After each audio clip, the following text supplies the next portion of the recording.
Hello, my friends. Welcome back to TingTink Channels. If you are listening to this episode today, maybe you've been in this situation. You learn a new English word. You repeat it again and again. You even write it down in your notebook. But after just one day, poof, it disappears. Frustrating, isn't it? Maybe you worked hard, but the word just won't stay. Sometimes you even blame yourself. Maybe my memory is bad. Maybe I'm just not good at learning English. But listen to me. The problem is not you. The problem is the method. Today, I will show you how to never forget English words again. No cramming, just smarter learning. In this episode, we will practice together. You will repeat with me. You will imagine with me. You will connect words with your emotions and with your own stories. I'm sure that by the end of this session, you will feel stronger, more confident, and truly in control of your vocabulary.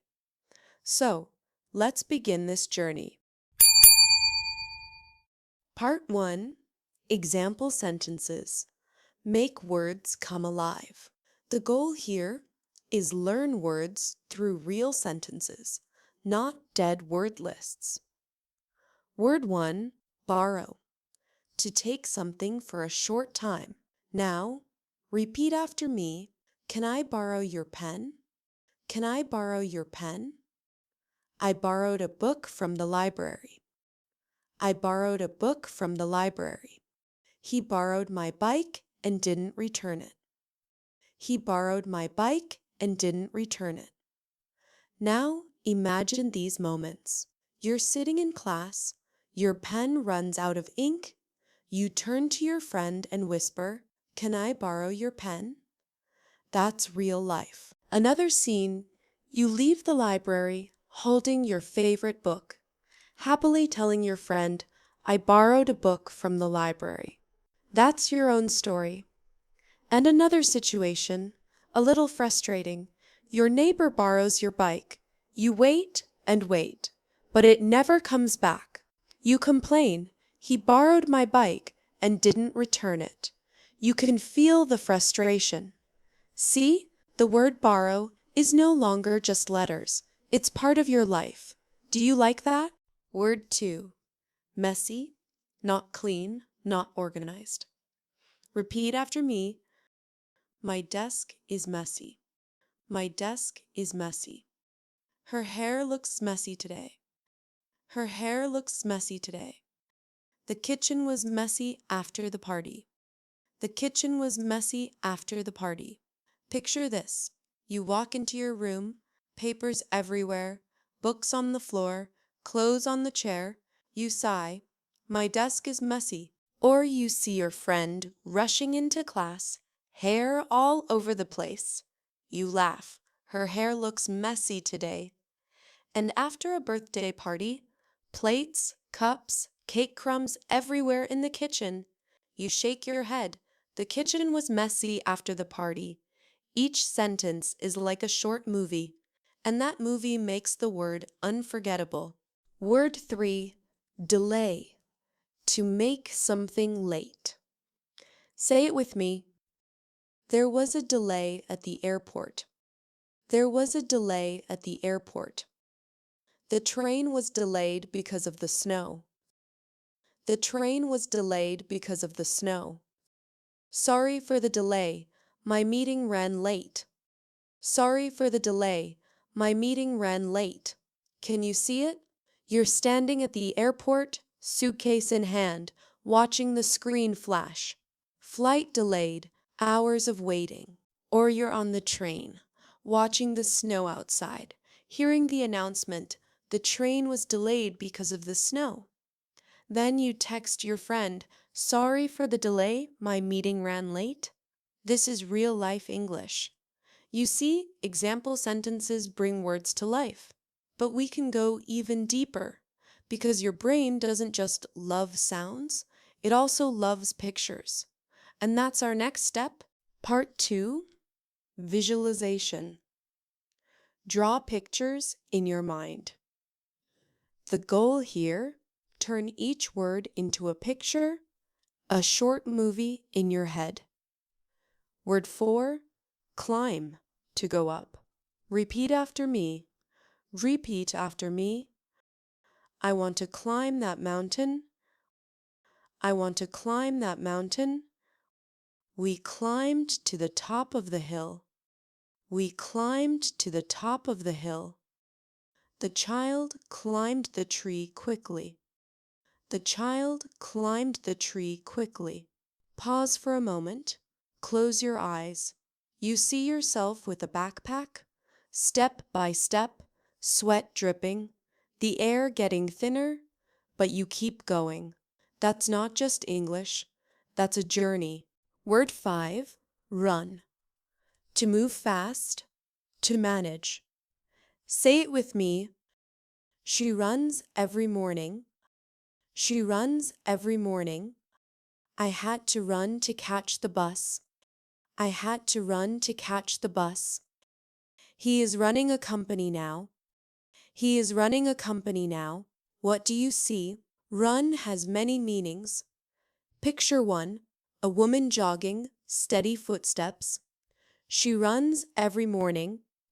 Picture 2, you sprinting to catch the bus. I had to run to catch the bus. Picture 3, a man in a suit making decisions. He is running a company now. 1 word, 3 pictures.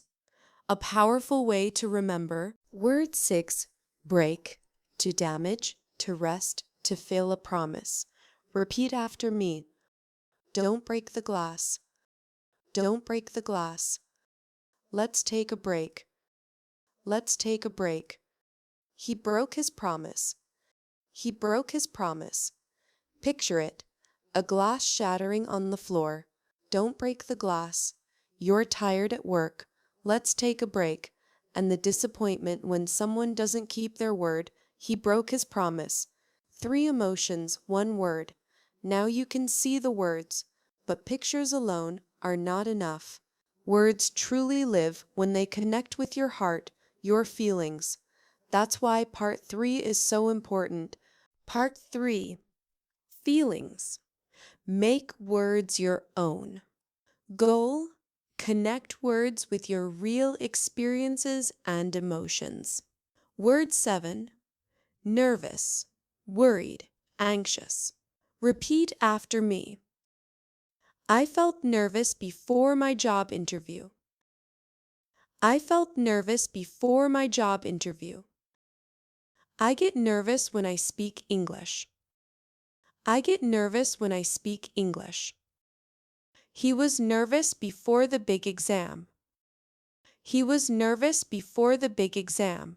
Remember that time you stood in front of the class about to give a presentation in English. Heart racing, palms sweaty. That is nervous. Word 8, lonely. Feeling sad because you're alone. Say it with me. She felt lonely in the new city. She felt lonely in the new city. I sometimes feel lonely when no one is around. I sometimes feel lonely when no one is around. He moved away and felt very lonely. He moved away and felt very lonely. Picture yourself sitting in a cafe in a strange city, nobody you know, or at home on a Saturday night, scrolling your phone but no one calls. That's lonely. Word 9, excited, happy, and eager. Repeat after me. I was excited about the trip. I was excited about the trip. She is excited to start her new job. She is excited to start her new job. We were so excited to meet our favorite singer.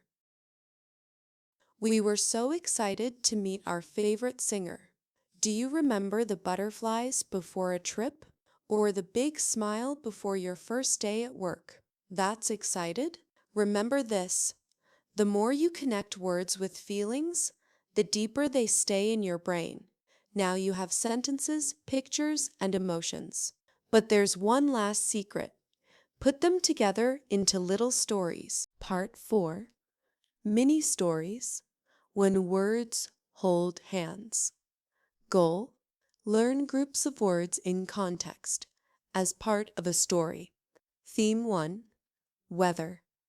Words: cloudy, breeze, storm, thunder, lightning. Story: it was cloudy in the morning. A soft breeze touched my face. Then dark clouds covered the sky. The storm came, with thunder roaring and lightning flashing. Theme 2. At the airport. Words: check-in, luggage, delay, boarding, gate. Story: you arrive at the airport. You check in your luggage. Then you hear, "Sorry, your flight has a delay." You wait. Finally boarding begins, and you walk through the gate. Theme 3. At home.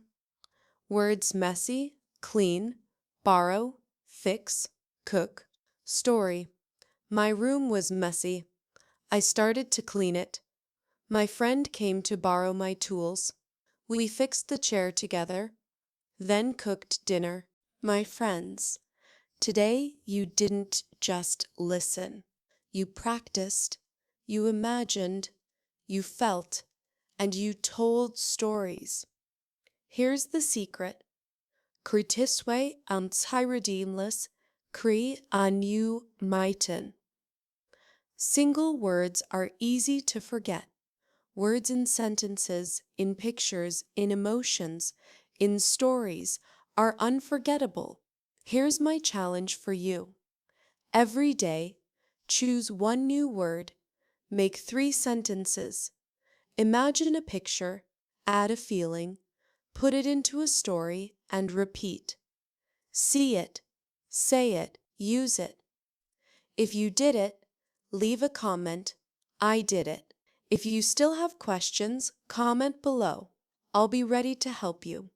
TingTink channel is so happy to be with you until this moment. See you next time. Keep practicing and keep believing in yourself.